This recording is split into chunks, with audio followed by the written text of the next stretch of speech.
you know, going back to the kids, right? You have done drugs a lot more recently than you've even seen your own kids. And so when they come to you and if they ask the question, they say, Dad, was doing methamphetamines more important than seeing us and being in our lives? What's going to be your response to that question? It'll be an emphatic yes. It was. For one thing, I'll explain the three great loves of my life, which are women, drugs, travel. I put those above my offspring. Whether they hate me for it, but my love for them has its place. It's up there, but those three are my pinnacle three that I just mentioned. So I mean, again, if people hear that answer and they say, well, you're just selfish, you're just being selfish, what's your response to that? I'll wear the... What's up, YouTube? Become a member of the channel. Click the join button. You're going to get access to exclusive content, more updates, post-interview reactions, and the lost tapes that never made it to YouTube. Click the join button, become part of the family. Now back to the content. What's up, YouTube? Atlanta Street Interviews out here with another one. So we got my man out here today, man. This is actually an update for you guys. So how you doing today, man? Doing great, still learning. All right, man. And so I tell you, you definitely have that peaceful Zen energy, man. And I love that. All right, so just to remind everybody, man, how old are you?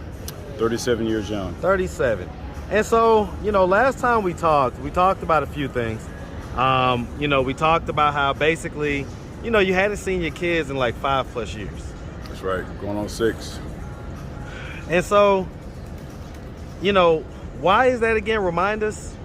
The main thing is the mother of my children, her having her other relationships, and me knowing that me being there would end up being a detriment to my own mental health. So I put number one first, and I had to put my kids to the rear. Why would you being there for your kids be a detriment to your health, to your mental health? I would more than likely be getting into it with their mother and stay locked up.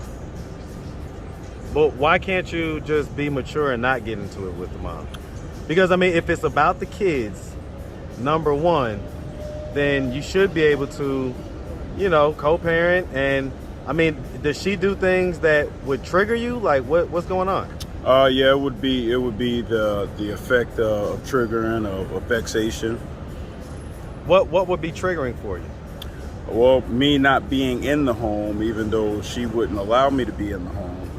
It would be me trying to do more than what a co-parent would do. I would be going above and beyond, and it would mess up her groove, just like me moving there a couple times that I've done. Well, okay, let's unpack that.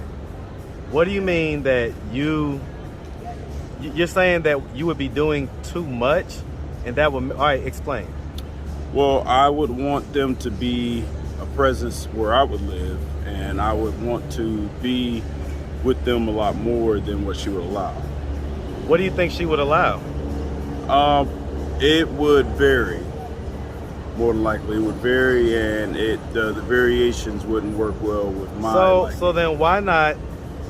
Because I mean, I've got a recent interview on my channel is of a father that's basically fighting for his son, and the mom, it seems as though she may be kind of doing things to keep him away. But he's going through every legal mechanism that he can. Why can't you do that? I've done the legal thing. I did the legal thing preemptively. I'm not doing it anymore. What legal thing did you do? Put my name on theirs so I could pay child support. I won't do that again. And those were your biological kids, right? Yes. I'm not doing anything with the legal channels ever again. Whether it's taxes, whether it's child support, anything. No explanation further for that. Well, I mean, even if it means that you don't get to see your kids for years on end? Yes. They're almost of teenage years, and the way I see it is with my spirit in them, they'll seek me out. They'll break away from her, and that'll be easier for me to go outside of the legal channels to have them in my life. Well, That's man, my intention. I definitely am rooting for them to be in your lives, man. But honestly, how do you think, if you could just imagine, you're growing up, your father's completely gone for the last 6 years, pretty much 6 very crucial years if you're talking about boys or girls, okay? And so how do you think they feel about you right now? Well, I'm probably still like a mythical, heroic figure to them. That's how I was with my dad, because it happened with me. I say a good 7 or 8 years that he was out of my life, my teenage years. Never changed a thing. Did you eventually catch up with him? Yes. Is he still alive right now? Yes, he is. And so how's you guys' Love you, relationship? Pop. It's sporadic, but I know who he is, and I love him with all my heart. I thank him for his prayers and his support. Does he know that you're homeless? He does. What does he think about your situation? He keeps me lifted up in prayer. He gives me encouraging words of support, even financial support. Does he live here in Georgia? He lives in Indiana, where I'm from. Indiana? Okay, all right. And so does he ever give you any advice? What's the advice that he gives you? He tells me to work on myself, to ask the Most High for guidance, and just keep working, keep striving, keep enduring. He understands, as I do, different strokes for different folks. So, I mean, I'm gonna ask, what is your response to the people who, just quite frankly, are kind of sickened by your lack of care about being in your kid's life? What's your response to, because that's what general society, they're gonna look at that and say, well, you're basically choosing to be a deadbeat. Well, I'll tell them individually, look at yourself, take the stake out of your eye before you look at mine. Well, I mean, what if their eye is perfectly fine? What if they're taking care of their kids? They understand that there are struggles involved. Like, for instance, I mean, the guy that I was just talking about, he's going through a whole ordeal, but he's fighting to be in his son's life. And with you, it's pretty much, it's nothing like that. It's basically like you've given up the fight. I mean, would that be an accurate description, that you've given up the fight? I say I put it on the back burner. And whatever blame and shame I feel, it's acute. But I don't show it. But well, to you out there, to you and any other who are going through this fight, dealing with the powers that be, just to deal with your kids, good on you. That's not my fight. That's yours. I got my own fight. What's your fight? It's more of a spiritual one, not a physical. Way more spiritual. It's what happens if your kids come to you one day when they're older and it's not exactly how you think it's gonna be? What if it's more like, hey Dad, why were you not in our life? I'll deal with that bridge when I cross it. But I will be apologetic if there's any kind of animosity towards me. And I'll explain it to him. Okay. All right. Do you plan on having any more kids? I don't. Okay. Do you ever plan on not being homeless? Right now, I don't. I don't plan on not being homeless. This is a life that I actually relish, believe it or not. And that might sicken some people or appall them, astonish them, but this is my life. This is my stroke. This is my way, my path. Knock it if you want, but it's not yours. Not you specifically, but I know what anyone, you're talking about. I know what you're talking anyone who sees fit to judge me. It's not your path. I got my own unique one, and this particular one, I'm going 6 years from when I got locked up for the first time to now, and I relish this path. I endure.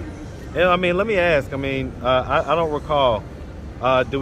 Is drug use going on, or? Oh yes, it's. And going on. What drugs is it? My main drug of choice has been methamphetamine. It was cannabis, but cannabis is taking a back seat. Methamphetamine, really does me something. It opens up my pineal gland, my third eye. I enjoy it. Okay. What I don't enjoy is the company I draw around me, because a lot of them can't handle it like I do. And that might sound bold or brash, but They kind of start tripping off of it. yeah, and I have to distance myself from them. But that's I guess you could say it's a drawback. It's a trade-off towards me being a proponent of it. Are you in like a relationship out here? No, just I guess you could say on and off relationships with people, but like, yeah, romantic relationship, no. Do you, like, when you want to have intimate relations with a lady, do you go get a hotel room, or do you just do that like in your tent? How does that work? It's been both. It's been hotel rooms, it's been my tent, mainly my Like tent. the last time tent. that you did it, what was the circumstance? I was in a tent with a 6'5" Amazonian chick. First time I've ever done that, and it was highly enjoyable. 6'5". He Yeah, was a power forward, man. And I'm 6'1". I was about to say, you're a tall guy, man. Yeah. All right, man. And so, how long ago was that? It's about 2 weeks ago. 2 weeks ago. Where'd you meet her at? I met her right by the police precinct, right by the main Atlanta police precinct. She just got back in town off the Greyhound, and I invited her to my tent for some refuge. Was she a basketball player, or was she homeless? She said she did. Yeah. She said she was waylaid off of her trip. So Okay. I took her to my tent for refuge, and ended up blossoming into something more that worked out for both of us. Did she do methamphetamines as well? Yeah, I shared my stock with her. Yeah. Okay. And so, is she still in town, or did she dip after that? Yeah, she dipped. She Yeah, I dipped. haven't seen her Okay. since then, Was yeah. that protected or unprotected? Very much unsheathed. So you could say unprotected. The sword was unsheathed. That's a new one, man. Right. I ain't mad at it. Yes, sir. All right. Okay, man. So, I mean, in all seriousness, though, you know, you when was the last time you did methamphetamines? This was last night. A person who stays not too far from me, he had decided to recomp me for some merchandise I got for him, and I think that was methamphetamine, but it wasn't hitting like it, so it wasn't a great session. But Well, it was so last night. let me ask. I mean, you know, going back to the kids, right? You have done drugs a lot more recently than you've even seen your own kids. And so when they come to you, and if they ask the question, they say, Dad, was doing methamphetamines more important than seeing us and being in our lives? What's going to be your response to that question? It'll be an emphatic yes. It was. For one thing, I'll explain the three great loves of my life, which are women, drugs, travel. I put those above my offspring. Whether they hate me for it, but my love for them has its place. It's up there, but those three are my pinnacle three that I just mentioned.